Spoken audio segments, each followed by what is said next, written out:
I ćao svima ljudi, dobrodošli na moj novi video na kanalu. Ja sam youtuber Feki, a danas ću vam pokazati kako da imate više subscribera. Znači da ne koristite ni autosub, ni kvalitet kanala, već biznis na YouTubeu da napravite.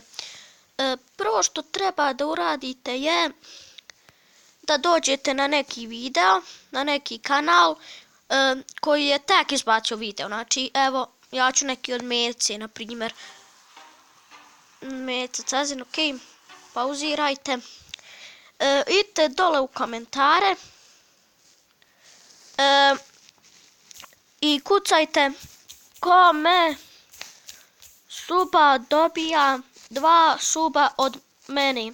Znači to ukucajte i onda neka se javi da mu uzvrati. Eto.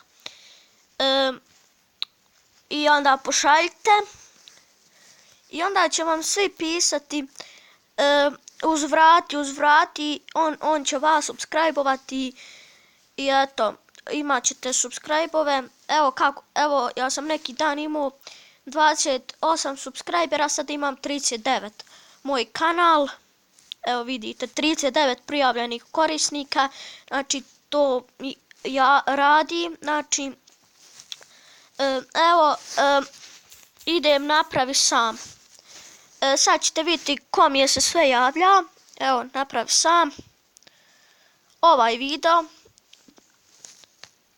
Da pauziramo i ne morate pauzirati. Sada ću vam pokazati. Evo vidite, kome suba dobija 2 suba od mene. Neka odgovori da mu uzvratim. Evo vidite, svi odgovori.